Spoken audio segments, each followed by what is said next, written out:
एक देश में एक राजा रहथि, बड्ड पैघ राजा ओ रहथि। हुनका बाल बच्चा नहि।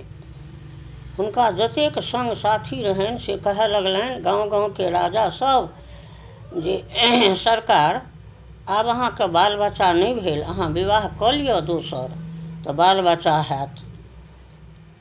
राजा नहि नहि कहथिन, लेकिन बड्ड ओसभ तंग केलखिन तऽ कहलखिन कि जे बेस हम करब बियाह।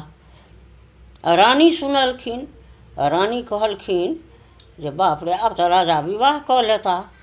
तऽ रानी कहलखिन कि जे हम हे विवाह नहि करू, हम गर्भवती छी। राजा बड़ा प्रसन्न भेलथि। जतऽ जाए ततऽसँ नीक निकुत वस्तु माछ मछली सब किछु नेने अबथिन। रानी गर्भवती छथि आ रानी खेती की ओ तऽ गलल जाइत जे हम तऽ राजाके ठकने छियनि। जहन 6-7 मास भेलनि तहन पंडितके बजौलखिन, कहलखिन कि जे अहाँ कहबनि राजाके जे अहाँके जे रानी गर्भवती छथि से आब अहाँ हुनका नहि देख सकै छियनि। जहन बच्चा हेतनि तहन अहाँ हुनका देखबनि, नहि तऽ अहाँके ग्रह अछि। कहलखिन राजा बेस नहि देखबनि।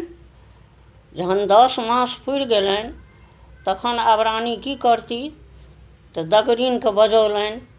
दगरिनके कहलखिन हगे सुन, तोरा हम 1 डाला सोन 1 डाला रूप देबो, तू आइ रातिमे आ घरबामे से किछु किछु लऽ कऽ फेकै लए जइहेँ आ बजैत जइहेँ जे आहा राजा साहबके जे लड़का भेलनि हेँ बड्ड सुन्दर बहुत बढ़िआँ। ओ दगरिन आयल, ओहिना अपन केलखिन। बच्चा की हेतनि, दगरिन किछु किछु लऽ कऽ फेकै लए जाय लागै आ ओ बजैत रहए जे राजा साहबके जे लड़का भेलनि हेँ से एहन सुन्दर बच्चाके वर्णन नहि छै। सब सुनि कऽ बड़ा हर्ष भेलै। फेर ओहि पंडितके समाद देलखिन जे आब अहाँ कहियौ जे बच्चा जाबे 10 वर्षक हेतै या 20 वर्षक हेतै विवाह हेतै तखने अहाँ बच्चाके देख सकै छियै, नहि तऽ बच्चाके नहि देखबै, ग्रह अछि अहाँ मरि जायब। राजा भूचर लोक कहलखिन बेस नहि देखबनि, 10-20 बरख नहिए देखबनि तऽ की हेतै, बेटा तऽ हमरा भेल।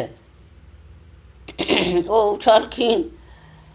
आब हुनका जहन 10-15 बरख भेलनि तऽ देश देशके राजा सब घटक आबऽ लगलनि जे राजा साहबके बेटा छनि, हुनका विवाहके हेतु आबऽ लगलनि। राजा कहथिन जे नहि नहि नहि करब एखन। रानी कहथिन एखन बियाह जोग बच्चा नहि ने भेलै, एखन किया अहाँ बियाह करब, गप करै छी। कहलखिन राजा जे अच्छा अहीँ मोने मोन जहिया अहाँ कहब विवाह हेतै तहिए बियाह हेतै। ओ जहन 10-15 वर्षक कि 20 वर्षक भेलखिन तऽ कहलखिन राजा जे नहि आब नहि रहल जायत, आब विवाह हेतै। ओ पंडितके फेर किछु देलखिन घूस। ओ पंडित कहलखिन जे एखन अहाँ नहि देखबै, जहन विवाह करै लए जेतै ओहिठाम तखन अहाँ बच्चाके देख सकै छी। बच्चाके लत्ता कपड़ा सब किछु दऽ दियौ खरखरियामे आ अहाँ बियाहक टाइममे देखबै। सब किछु ओहि महफामे के दऽ देलकै आ हाथी घोड़ा ऊँट बछेरा सबटा बरियाती साजल चल जाइत। रोजे बेटाक बियाह धूमधाम बाजा बजैत। आब ओ जाइत जे गेलथि तऽ चैत बैसाख जेठ मासक समय रहै। एकटा गाछ तर बैसलथि, ओहि गाछपर विध विधा अथी नाग नागिन रहए। कहलकै नागिन नागके कहै की छी या तऽ की जे कन्या आइ सौंत फाड़ि कऽ बैसल हेतै जे राजा बेटासँ हमरा विवाह हैत ओकरा की हेतै, आ राजाके ओहिठाम कोन गति हेतै से पहिने कहू। आ तऽ से की करबै, आ तऽ हमर विचार एकटा अहाँ सुनब, आ तऽ की आ तऽ 10 दिनका वास्ते अहाँ हुनकर बेटा बनि जइयौन। आ तऽ अहाँ केहन अज्ञान छी। ओ राजा विवाह करितथिन ताहि खातिर रानी एतेक छल केलखिन आ अहाँ हमरा कहै छी जे अहाँ विवाह करू ओकर बेटा होइयौ, एहनो बात होइ छै। आ तऽ नहि, हम नहि मानब। ओहि रानीके राजाके मान राखि लियौ, अहाँ होइयौ बेटा। ओ नाग ससरिके ओहि खरखरियामे चल गेल। ओ लत्ता कपड़ा सबटा पहिर लेलथि। ओहिठाम जहन गेल आ ओ पण्डितजे रहथि से हुनका तऽ हुल हुल करनि जे राजा तऽ हमरा एतेक फसरी लगा देत, आइ हम की कहबै, आइ हम की कहबै। ओ पण्डीजी हुल हुल करथि, एना ओना करथि, खरखरिया राखल। ओ एना कऽ कहलखिन देखऽ जाइ छिए जे ओहि खरखरियामे की छै नहि छै, छै तऽ किछु नहि, कोन बाटे पड़ायब हम। ओ जे एना कऽ हुलकी जा कऽ देखै छथिन तऽ नागे रूप ओ भगवान ओतेक सुन्दर, ओ बिहुसि कऽ हँसि देलखिन।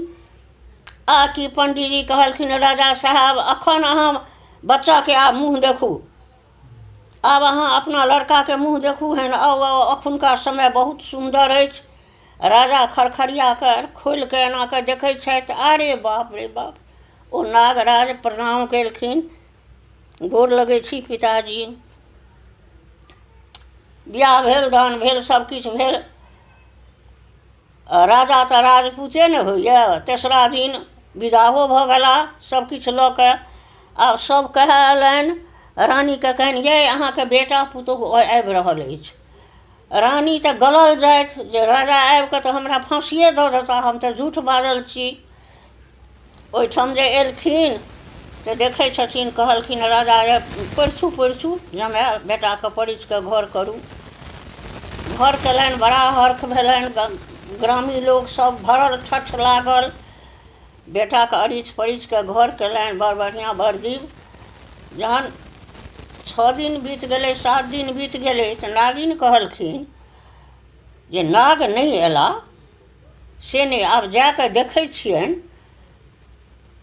ओ नागिन सुतली रातिमे एलखिन तऽ देखै छथिन ओ राजकुमारीके, आ हुनका सुतल नींद। कहलखिन आहा एतेक सुन्दर जोड़ी सुतल छै, कोना हम नागके लऽ जेबनि, से नहि आइ नहि किछु कहबनि।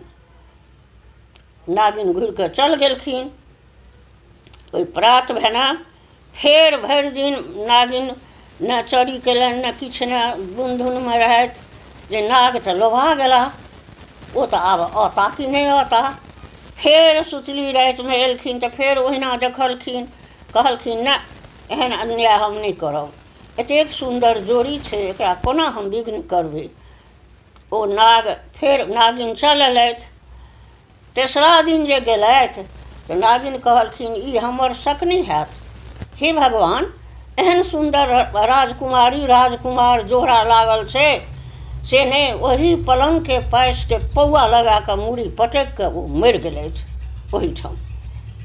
ओ जे मरि गेलथि, बड़ बढ़िआँ भिनसर भेने।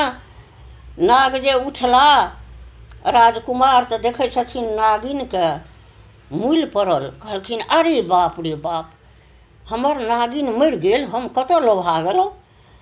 ओ उठा कऽ गर्दनिमे पहिर लेलथि, जङ्गल चल गेलथि। राजा रानीके मनोरथ पूर्ण भेलनि आ नागिनके मृत्यु भऽ गेलनि।